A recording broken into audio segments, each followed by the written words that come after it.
yang ada di paket satu ini ke dalam jurnal. Nah, jurnal yang kita gunakan adalah jurnal umum. Ya, untuk soal maupun lembar jawabannya, lembar kerjanya itu bisa kamu cetak ya. Filenya bisa kamu ambil di deskripsi video pembelajaran ini. Ya. Baiklah, tidak usah berlama-lama. Sekarang kita langsung mulai pembelajarannya, ya. Langkah pertama yang harus kamu lakukan, kamu baca terlebih dahulu soal yang ada di sini. Jadi kamu harus melihat apa sih tugasnya gitu loh. Nah, kalau kita lihat di sini, kamu harus lihat dulu aturan apa yang ada di soal ini. Kita lihat di sini, tugasnya adalah menyelesaikan siklus akuntansi perusahaan jasa atau entry jurnal. Nah, di sini ada langkah kerjanya. Langkah kerjanya ini bisa kamu baca nanti ya. Jadi yang pasti tugas kamu di sini yang pertama kamu bisa lihat di poin 3, mencatat semua transaksi keuangan ke dalam jurnal umum. Dan yang kedua, membuat rekapitulasi jurnal umum. Jadi tugas kamu untuk tahap pertama ini membuat jurnal umum dan membuat rekapitulasi jurnal umum. Nah, ketika kamu mengerjakan soal ini, ya ketika ujian, di uji kompetensi, ini waktu yang disediakan untuk jurnal hanya 90 menit. Ya. Oke. Sekarang kita langsung ke informasi umum perusahaan. Di sini nama perusahaannya adalah Salon Cantik. Ya, ada alamat segala macam bisa kamu baca. Kemudian Salon Cantik ini adalah perusahaan perseorangan yang bergerak di bidang jasa kecantikan. Pemiliknya namanya Nyonya Indah, ya. Nah, yang paling utama itu kamu baca kebijakan akuntansinya. Ya, kebijakan akuntansinya yang pertama yang pasti berpasangan untuk umumnya. Ya, periodenya dari 1 Januari sampai 31 Desember yang dibagi dalam 12 periode bulanan. Kemudian di setiap akhir periode disusun neraca saldo. Nah, jurnal yang digunakan adalah jurnal umum. Mata uangnya rupiah. Kemudian untuk kebijakan yang kedua, untuk pengeluaran kas. Pengeluaran kas di atas 1 juta dibayar dengan cek yang didukung dengan bukti pengeluaran kas. Yang keduanya, untuk pengeluaran kas sebesar 1 juta atau kurang, ini dibayarnya dengan dana kas kecil. Dan setiap pencatatannya menggunakan sistem dana tidak tetap atau dana fluktuasi. Ingat ya, di sini metode kas kecilnya adalah metode fluktuasi atau dana tidak tetap. Jadi setiap mengeluarkan kas kecil langsung kita buat jurnalnya. Ya. Kemudian ini kita menggunakan kas kecil kalau pengeluarannya 1 juta atau kurang. Ya. Nah, kebijakan yang ketiga ada penerimaan kas. Nah, setiap penerimaan kas langsung disetor ke bank. Ya. Nah, yang keempat ada penyusutan aset tetap atau aktiva tetap. Ini penyusutannya menggunakan metode garis lurus dengan nilai residu 3.300.000. Ada umur ekonomis 8 tahun. Nah, ini adalah ada daftar nama akun. Nah, daftar nama akun inilah yang kita akun-akun inilah yang kita gunakan ketika kita menganalisis transaksi yang ada di dokumen transaksi soal ini. Ya, di sini kita menggunakan istilah akuntansi ya. Jadi untuk current asset atau aset lancarnya ada cash in bank, petty cash, account receivable, allowance, supply, prepaid insurance, dan prepaid rent. Artinya ada di sebelahnya. Kalau cash in bank itu artinya kas di bank, petty cash kas kecil, dan sebagainya. Ini adalah akun-akun yang kita gunakan. Dan kamu jangan buka akun baru. Semua akun yang digunakan ini kamu ambil dari sini. Ya. Kemudian di sini ada neraca saldo per 30 November 2018. Atau dijadikan dasar untuk neraca saldo awal per 1 Desember 2018. Jadi yang ada saldonya ini ada di sini, ada cash in bank 50.800.000, kemudian ada petty cash 3.700.000, account receivable 5.800.000 di debit, sampai dengan ada bank service charge itu ada di debit 600.000. Jadi di sini balance. Ini adalah saldo awal per 1 Desember 2018 karena ini merupakan saldo akhir 30 November. Kemudian di sini ada daftar nama customer. Ya, ada daftar saldo piutang dan daftar suppliernya. Ini nanti berfungsi sekali ketika kamu akan mengerjakan soal di tahap kedua ya, yaitu ketika kamu akan posting ke buku besar. Berikutnya, nah kita langsung ke dokumen transaksi. Ya. Baiklah, ini adalah dokumen transaksi milik Salon Cantik ya. Jadi semua dokumen transaksi yang ada di sini semua nanti kita analisa dan akan kita catat hasil analisanya ke dalam jurnal umum ini. Ya. Untuk kolom jurnal umum, kolomnya seperti biasa ya. Ada kolom tanggal, nomor bukti, kemudian keterangan, referensi, debit dan kredit ya. Jadi caranya sekarang untuk supaya kamu lebih cepat paham, kita langsung ke dokumen satu saja. Di sini yang pertama Salon Cantik mengeluarkan kas ya, makanya ada bukti pengeluaran kas dengan nomor bukti BKK 12-1 tanggal 1 Desember. Nah, di sini pengeluaran kasnya karena kita dibayar kepada karyawan Salon Cantik uangnya 7.500.000. Keterangannya pembayaran gaji karyawan bulan November 2018. Kalau kita lihat di sini transaksi dilakukan di tanggal 1 Desember 2018. Nah, sedangkan kita mengeluarkan uangnya untuk membayar gaji karyawan bulan November. Nah, sudah beda bulan di sini. Kalau transaksi yang dilakukan di tanggal 1 Desember, terus pembayarannya untuk beban di bulan November atau bulan sebelumnya, ini sama saja kita membayar hutang. Ya, jadi sama saja di sini kita membayar utang gaji karyawan. Kalau menggunakan bahasa Indonesia, biasanya kita buat jurnal, kalau kita membayar utang kan, utang gaji di debit, ya, kas di kredit, seperti itu. Ya, utang gaji di debit, kas di kredit. Nah, sekarang kita cari istilah akuntansinya. Ada nggak istilah akuntansi di sini atau nama akunnya di sini namanya utang gaji untuk nama-nama akun si Salon Cantik? Kita lihat di kelompok utang berarti. Di kelompok utang lancar atau current liabilities. Di sini hanya menyatakan hanya ada dua jenis utangnya, yaitu utang dagang dan utang biaya. Nah, utang gaji ini tidak bisa dikelompokkan dalam utang dagang, tapi dia masuk kategori utang biaya. Makanya untuk transaksi pembayaran hutang selain utang dagang, ini kita masukkan ke akun utang biaya, yang istilah akuntansinya adalah accrued expense. Ya, jadi nama-nama akun yang kita gunakan, kita sesuaikan dengan daftar akun milik Salon Cantik ini. Jangan buat akun baru. Bisa dipahami ya? Nah, sekarang kita lanjut ke dokumennya lagi untuk cara pembuatan atau cara analisa dan pembuatan ke dalam jurnalnya. Jadi kalau kita lihat lagi, saya ulangi di sini untuk dokumen 1, di sini bayar utang gaji, ya, tetapi dimasukkan ke akun accrued expense. Maka cara buatnya, yang pertama kamu buat tanggalnya terlebih dahulu. Ya, kalau kita lihat di sini tanggal 1 Desember. Kemudian nomornya BKK 12-1. Nah, deskripsinya tadi ada utang gaji masuk ke accrued expense, ya, kreditnya cash in bank. Nah, nilainya sesuai dengan yang dikeluarkan 7.500.000. Makanya di sini 7.500.000. Kolom ref masih kosong, karena kolom ref ini nanti kita isi ketika kita akan membuat rekapitulasi jurnal umum. Ya, karena di sini kita pakai rekapitulasi jurnal umum. Bisa dipahami untuk dokumen pertama ya. Oke, berikutnya kita langsung ke dokumen atau transaksi yang kedua. Nah, di sini Salon Cantik mengeluarkan kas kecil, ya, dibayar kepada percetakan Olimpia senilai 750.000. Keterangannya pembuatan brosur, pembuatan iklan. Jadi kita membuat brosur untuk iklan sini. Atau kalau bahasa Indonesia kita menggunakan nama akun beban iklan. Ya, sama aja nanti kita membuat debitnya ada beban iklan, kreditnya karena kita mengeluarkan kas kecil namanya kas kecil atau petty cash. Nah, kita sesuaikan lagi beban iklan ini istilah akuntansinya apa? Nah, beban iklan itu istilah akuntansinya adalah advertising expense. Atau kalau kamu masih bingung, Ibu ulang sekali lagi. Pokoknya kalau bingung lihat aja di daftar nama akun. Ya, kamu yang penting tahu bahasa Indonesianya, kemudian kamu cari di sini istilah akuntansinya. Nah, untuk beban iklan, ya, ini istilah akuntansinya adalah advertising expense. Sepaham ya?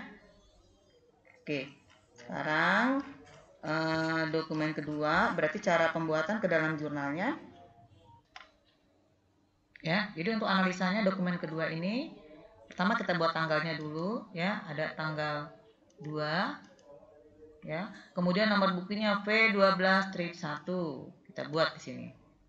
Nah, di sini tadi pembuatan brosur iklan namanya advertising expense. Kreditnya kas kecil atau petty cash. Nilainya senilai 750.000 debit kreditnya. Bisa dipahami ya? Nah, berikutnya untuk dokumen ketiga. Di sini ada dokumen penerimaan kas. Ya, dokumen penerimaan kas dengan nomor bukti BKM 12-1. Diterima dari Nyonya Ria, jumlah 2 juta rupiah.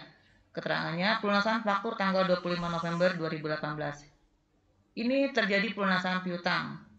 Kalau secara bahasa Indonesianya kamu buatnya, karena di sini kamu menerima uang berarti ada kas bertambah di debit, terus karena pelunasan piutang berarti piutang dagang atau piutang usaha berkurang di kredit.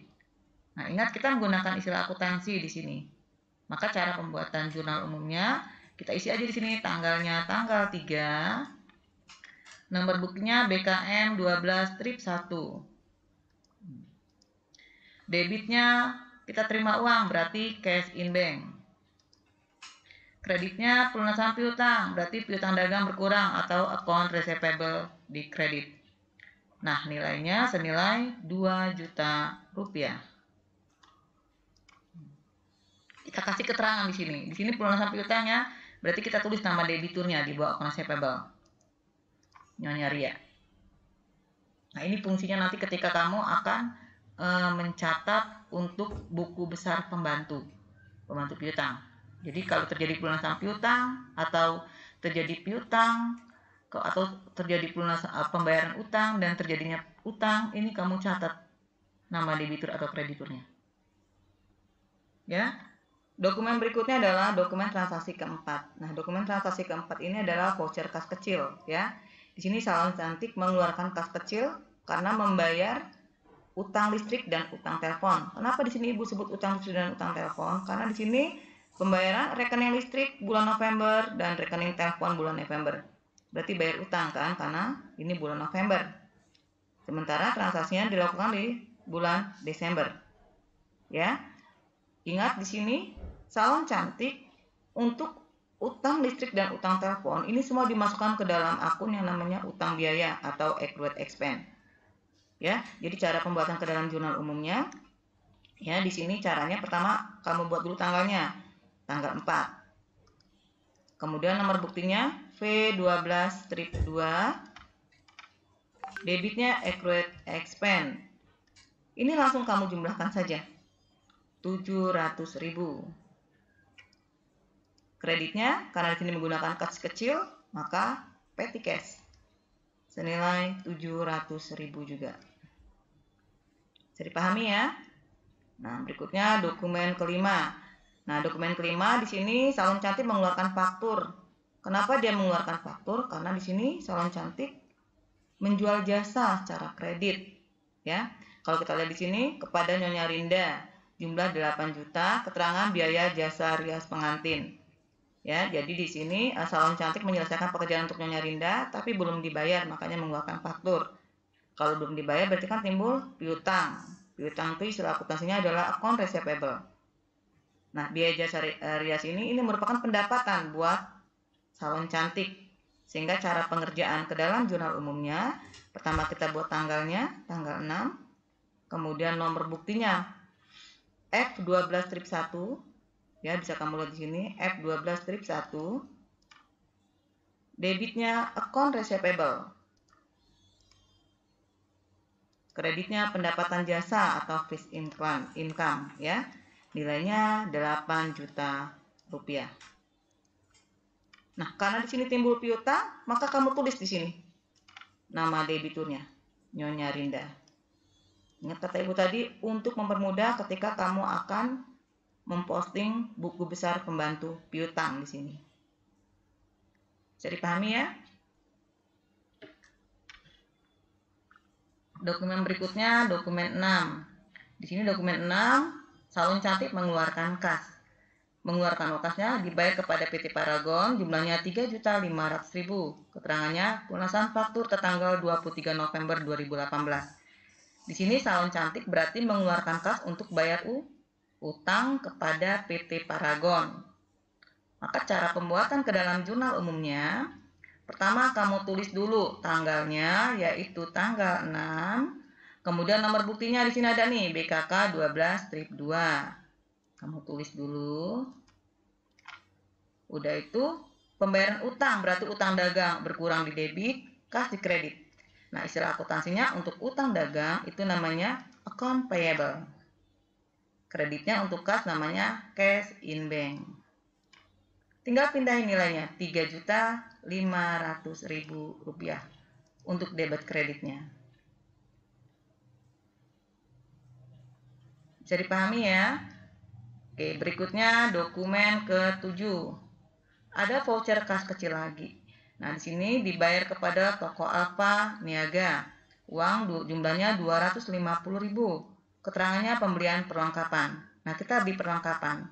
Kalau beli perlengkapan kan pasti jurnalnya perlengkapan di debit, kas di kredit. Nah, kita di sini menggunakan kas kecil, berarti ada kas kecil di kredit. Tinggal dimasukkan ke dalam istilah akuntansinya saja. Ya, di sini.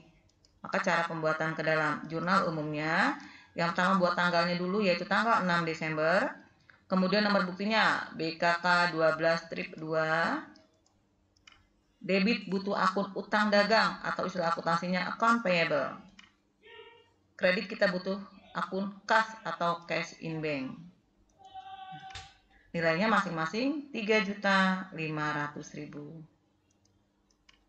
Nah, karena di sini timbul utang, kita kasih keterangan PT Paragon. Kita bayar utang kepada PT Paragon. Bisa dipahami ya? Nah, kita lanjut ke dokumen berikutnya, yaitu dokumen 7. Nah, dokumen 7 di sini kita mengeluarkan kas kecil. Ada voucher kas kecil di sini. Salon Cantik mengeluarkan kas kecil. Dibayar kepada toko Alfa. Uangnya 250.000, pembelian perlengkapan keterangannya. Berarti di sini kita membeli perlengkapan ya. Maka buat jurnal umumnya kan berarti perlengkapan bertambah di debit, kreditnya kas kecil berkurang karena kita menggunakan kas kecil.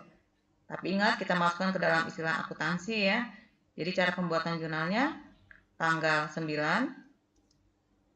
sesuai tanggal yang ada di sini. Kemudian nomor buktinya V12-3. Debitnya perlengkapan atau istilah akuntansinya supply. Kreditnya kas kecil atau petty cash. Letakkan nilainya. Senilai Rp250.000.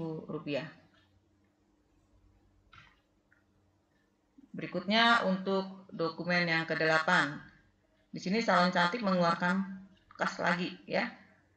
Mengeluarkan kas dibayar kepada PT Martina senilai Rp1.500.000 pelunasan faktur.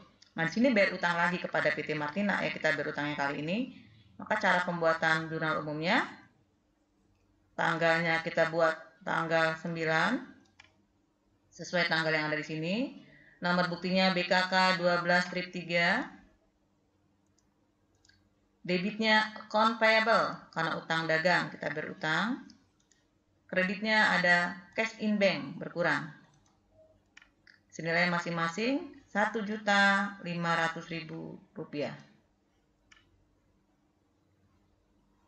Keterangannya dikasih PT Martini. Maaf, PT Martina ya namanya. Sini PT Martina.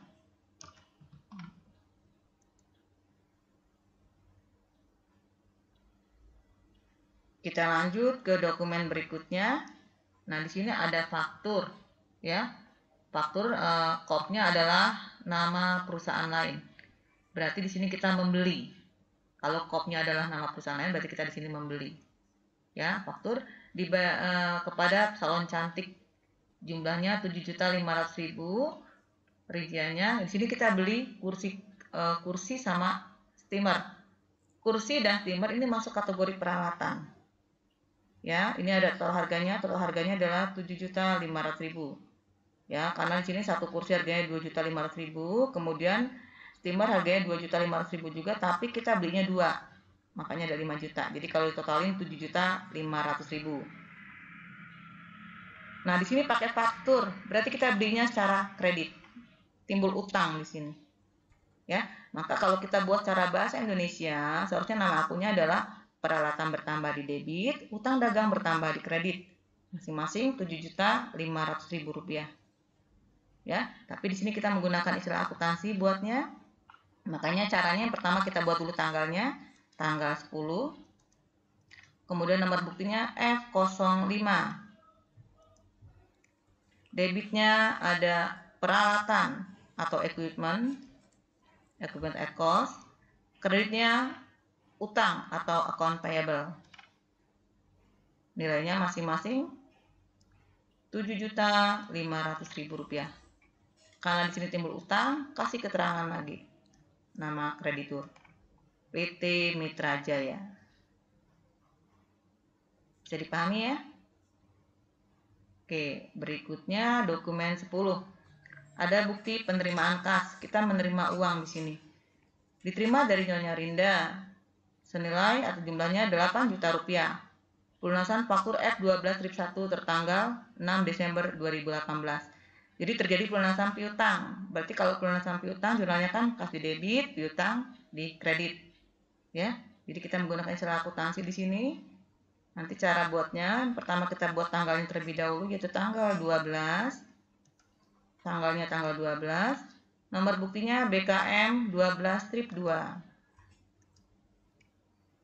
Debit butuh akun cash in bank karena kita terima uang. Kreditnya piutang dagang berkurang atau account receivable. Nilainya masing-masing 8 juta rupiah.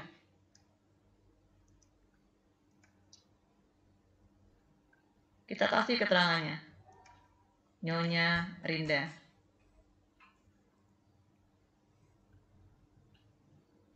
Kita lanjut, berikutnya ada nota kontan, dokumen 11. Ya, nota kontan ini berarti kita menjual jasa secara tunai. Kalau jual jasa secara tunai, ya di sini salah satu menjual jasa secara tunai, berarti akan terima uang. Ya. Jadi sama aja jurnalnya terhadap kas di debit, pendapatan di kredit. Maka cara pembuatannya, tanggalnya kita buat sesuai tanggal yang ada di sini, yaitu tanggal 13. Nomor buktinya KM01. Debitnya cash in bank. Kreditnya pendapatan jasa. Is income. Nilainya masing-masing 6 juta rupiah. Paham ya? Nah, berikutnya ada bukti penerimaan kas. Bukti penerimaan kas ini kita terima dari Nyonya Rinda, jumlahnya 3.800.000. Ada pelunasan faktur tertanggal 29 November. Terjadi pelunasan piutang lagi, ya. Berarti cara buat jurnalnya, pertama buat tanggalnya dulu, yaitu tanggal 14 Desember. Nomor buktinya BKM 12-3. Debitnya kita membutuhkan akun cash in bank karena kita terima uang. Kreditnya pelunasan piutang berarti ada akun receivable. Nilainya 3.800.000 rupiah. Ingat, kasih keterangan nama debitur, berarti namanya Nyonya Rinda. Bisa dipahami ya?